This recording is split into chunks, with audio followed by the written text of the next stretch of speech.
Com uma atuação inacreditável de ruim, o Flamengo perdeu para o Peñarol na primeira partida das quartas de final da Copa Libertadores. O resultado é catastrófico para as pretensões rubro-negras, porque já se sabia que seria muito difícil o desafio do jogo de volta, mesmo em caso de vitória magra. Agora, com uma derrota na bagagem, a classificação fica num risco altíssimo. Cabe ao Flamengo ter que recuperar essa atuação vexatória com uma atuação milagrosa, que vai ter que trazer um combo de qualidade individual, bom plano tático, que a gente não viu nesse último jogo, e muita força mental. E um outro combo que eu posso te mostrar é o que preparou o Laboratório do Futebol, te oferecendo 3 cursos de análise de desempenho pelo preço de um. Simplesmente eles ficaram loucos e estão fazendo uma promoção te oferecendo 3 cursos por 12 vezes de R$29. São muitas aulas para você aprender a analisar partidas de futebol como um profissional e começar uma carreira, ganhar uma qualificação por R$29 por mês de 12 vezes ou um só pagamento de R$290.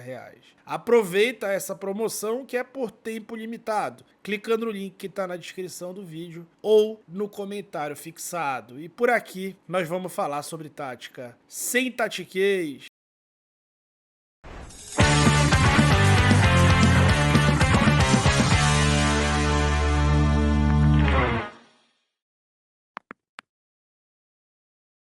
O Flamengo foi para campo com algumas mudanças, né? O Alexandro ganhando a posição do Ayrton Lucas para a partida, o De La Cruz voltando ao time, o Léo Ortiz indo para o banco e o Plata fazendo a função que fez contra o Vasco, no lugar que normalmente seria do Luiz Araújo, que fez uma falta, mais uma falta, enfim. O Peñarol foi com uma formação mais ofensiva do que eu esperava, embora a proposta tenha sido a mesma. Ele manteve o Baez e não entrou com o Lucas Hernandes, que seria um outro lateral naquela estratégia que eu falei para vocês, a estratégia Zé Ricardiana, que acabou não sendo executada pelo Peñarol.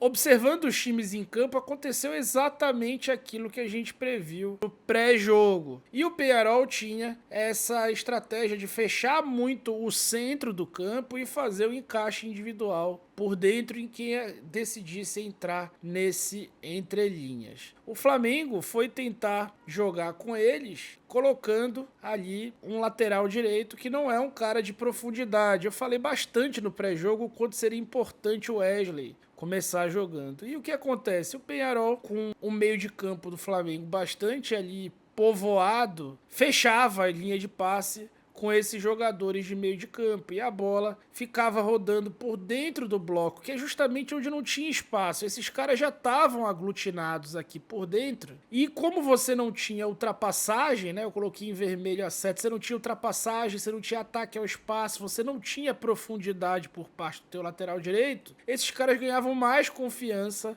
em jogar um pouco. O Gerson, por exemplo, ficava flutuando para o lado esquerdo, o Arrascaeta flutuava também, o próprio De La Cruz tentava entrar ali nas costas, o Alexandre atacava esse espaço. E o jogo ficou completamente fechado por dentro, né? Muito jogador de um time, muito marcador do outro. O lado direito totalmente inoperante, os passes por dentro estavam fechados. Só que, gente, o Flamengo tinha 2 jogadores que praticamente são monotemáticos, eles só sabem executar passe entre linhas, só sabem jogar por dentro e só querem basicamente tentar o mesmo tipo de jogada, mesmo que a porta esteja fechada. Vou fazer uma pergunta para vocês. Vocês já viram o De La Cruz abrindo o jogo, fazendo uma inversão? É muito raro, né? É muito raro a gente ver o uruguaio, que é ótimo jogador, fazendo uma inversão. É sempre tentando atacar como se fosse uma água jorrando de uma torneira aberta, sem controle, em cima de uma pia sem ralo, onde você sabe que vai transbordar, mas ele quer, na intenção dele, é furar aquela pia para a água sair por baixo. Então, assim, o De La Cruz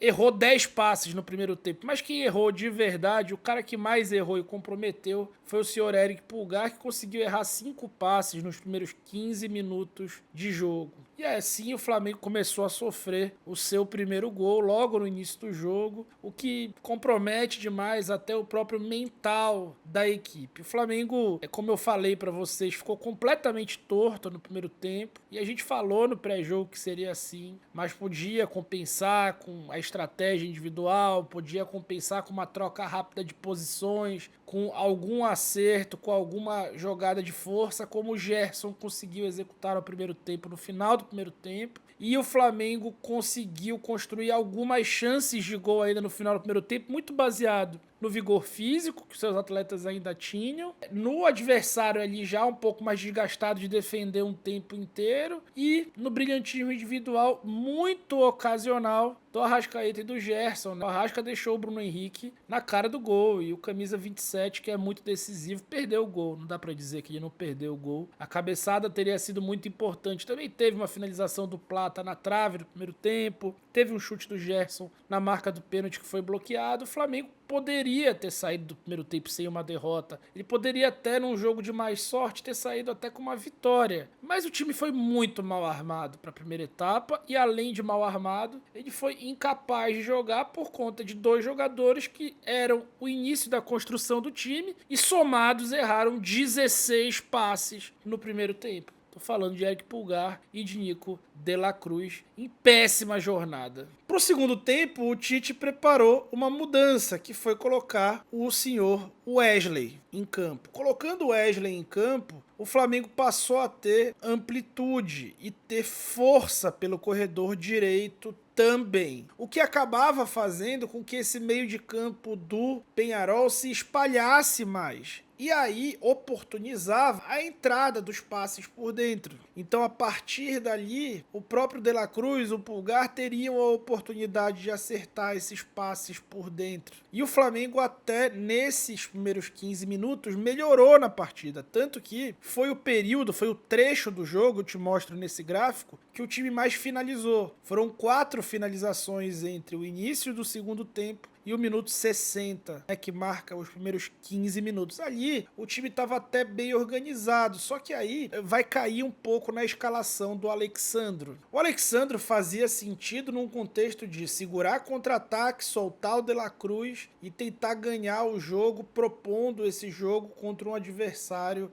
muito fechado, mas sem correr risco quando perdesse a bola. A partir do momento que tu toma um gol de contra-ataque, aonde a bola foi invertida para o setor dele e ele não conseguiu chegar, essa estratégia se mostra muito errada.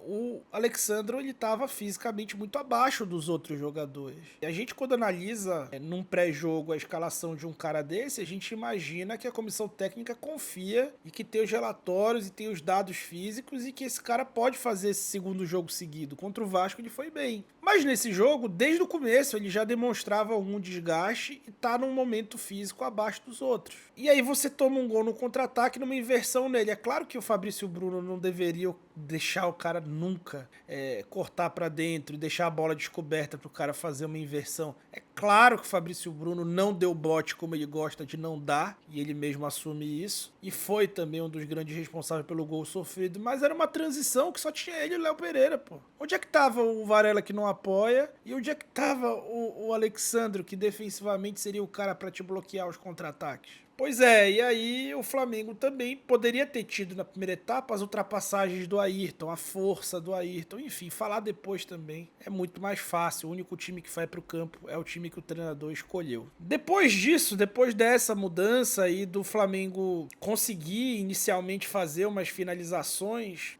o Tite decidiu colocar o time na base do abafa. E ele fez uma primeira troca absurda, gente. Absurda. Ele fez uma primeira troca bizarra, que foi colocar o Alcaraz de primeiro volante. Gente, o Alcaraz não é primeiro volante. Ele já não tá adaptado ao time ainda. E ele não é primeiro volante. Ele é um meia, cara. Ele tem características do Kaká, do Renato Augusto. Ele pode ser um terceiro homem de meio de campo, pode ser um segundo, mas ele é um cara para revezar até com a Arrascaeta. Ele é um meia. O Tite colocou ele de primeiro volante, buscando finalização de fora da área. Cara, mas ele é meia e tu colocou ele para começar as jogadas, para marcar adversário. É claro que o Flamengo ia perder o meio de campo, ia ter dificuldade ali naquele momento. E ele jogou mal, é óbvio, pô. É óbvio que ele jogaria mal nessa função. E aí, com a entrada do Ayrton, o Flamengo passou a ter força pelos dois corredores, né? O que o Alexandre não entregava. E, gente, tem uma coisa que a gente tem que contextualizar aqui. Com essa formação, em que pese o Alcaraz muito mal escalado ali, com o Carlinhos no centro da área com o Bruno Henrique, o time até ocupou espaço melhor do que ele ocuparia espaço. E teve ali um domínio territorial maior, fez um abafa, ensaiou um abafa. Mas, gente, você consertar uma besteira que você faz não é a mesma coisa do que você não fazer besteira. As cicatrizes ficam, e as cicatrizes podem ser simbolizadas pelo desgaste de Gerson e Arrascaeta, que não jogaram nada no segundo tempo. Será que seria assim se ele tivesse entrado com o Wesley no primeiro tempo? Mantém o resto do time, não entra com o Ortiz, já que ele não quis entrar com o Ortiz, que fosse. Mas se ele tivesse entrado com o Wesley, só essa mudança do início da partida para ter jogo dos dois lados, como ele teve no segundo tempo. Será que o Flamengo teria sofrido 1-0, não teria feito 1-0? O Flamengo ia ter ocupado melhor os espaços, não ia ter enervado a arquibancada, não ia ter enervado os próprios jogadores, que se perderam completamente depois do gol e não se recuperaram a partida inteira. Depois disso, o Aguirre foi muito competente em renovar o fôlego e gerar dobra nos corredores para neutralizar essas jogadas, e o jogo transcorreu até o final sem aquele volume de chance que o Flamengo teve no final do primeiro tempo. E diante de um adversário tradicional, treinado por um treinador conhecido por formar ótimas defesas, o Flamengo foi para campo pautado em uma formação sem centroavante, o risco inevitável oriundo da fatalidade que foi a perda do Pedro. Mas o que fazer nessas condições? O último jogo contra o Vasco, o penúltimo agora, ensinou, né? Apesar do Flamengo não ter vencido, a gente pôde perceber que os dois jogadores responsáveis pela abertura do placar, que poderia ter dado a vitória no final, foram o Léo Ortiz e o Wesley. Com o passe de dentro para fora do Léo Ortiz, passe de dentro para fora que incrivelmente Pulgar e De La Cruz insistem em não fazer, e com o Wesley explorando o corredor lateral e avançando em diagonal para dar a bola até o Arrascaeta, que passou para o Gerson e achou o gol, o jogo passado tinha mostrado o caminho. O campo tinha falado. O caminho para um sonho, que seria vencer bem no Maracanã e levar o placar para o difícil estádio do campeão Del Siglo. Mas o campo falou e o Tite não escutou. Será que não escutou? Talvez ele soubesse o que deveria ter feito, mas ele não tenha executado pela tal meritocracia que tanto lhe pauta. Ou seria hierarquia? Afinal de contas, em um ambiente meritocrático, favoritismos não são aceitos. Como demonstrado pelos dois zagueiros, por exemplo, que podem falhar à vontade, mas o Léo Ortiz, que é melhor do que eles e todo mundo sabe, inclusive eles e o Tite, continuam jogando. Será que ele não ouviu o recado do lado direito, mas ouviu o recado do lado esquerdo ao manter o seu Alexandro, por exemplo? Só que hoje, o Alexandro não funcionaria nem por própria culpa, mas até pela da dupla de volantes. Aliás, eu não me recordo de 5 jogos bons dessa dupla jogando junta. Pulgar e De La Cruz parecem só saber jogar por dentro. E essa sanha deles por belos passes e por gols tem o lado negativo, que é uma visão limitada. Sim, eu estou dizendo que eles são atletas limitados, que eles têm visão limitada. Afinal de contas, só saber executar um tipo de jogada pode ser uma enorme inabilidade de desinteligência quando essa jogada está marcada. E poucas equipes marcam esse jogo por dentro, como o Peñarol do Diego Aguirre. Eu, que sou um analista de desempenho amador na acepção da palavra, publiquei isso há 48 horas aqui nesse canal. Juntos, essa dupla errou 16 passes, com uma nota especial para o chileno, que errou 5 nos primeiros 15 minutos e arruinou o emocional do time, além de armar o gol da vitória do adversário. O que esperar de um time do Tite em contexto adverso? A gente espera que ele seja mentalmente forte. Pois é, mas resolver um problema nunca vai ser o mesmo que nunca tê-lo. E as substituições até trouxeram um time que ocupava melhor os espaços, porém, em um jogo já condicionado pelo placar, Condicionado também pela cabeça, afinal não tinha ninguém ali no Maracanã ou em casa no Brasil vestido de vermelho e preto que tivesse com a cabeça boa. A Copa não aceita hesitação, é tiro curto. Você precisa mudar rápido, isso disse o Tite, ao fazer autocrítica sobre o próprio trabalho na Copa de 2018. Veio a Copa de 2022 e a gente viu o filme se repetir. E será que agora vamos ver de novo uma eliminação dele numa competição de tiro curto? Ou como passe de mágica, o Flamengo vai sair dessa enrascada que ele se colocou? Pouco provável, diria Marcos Braz, que dará o ar da graça em caso de vitória heróica no Uruguai, ou guardará a sua aparição para o momento da assinatura do contrato do novo treinador, como ele gosta de fazer. Não, eu não acho o trabalho do Tite péssimo completamente. Na maioria dos jogos dá para perceber que há algo ali. Tem um trabalho, mas essa não era a hora de oscilar. O Flamengo e o Tite não tinham direito de oscilar nesse momento. Era hora de ouvir o que o campo fala e de ser mentalmente forte. E não há como trabalhar bem e ter um bom trabalho quando você trai os seus próprios princípios. O poder de um mantra não atendido é capaz de arruinar sonhos. Infelizmente, não só os sonhos de quem erra, mas o sonho de toda uma nação.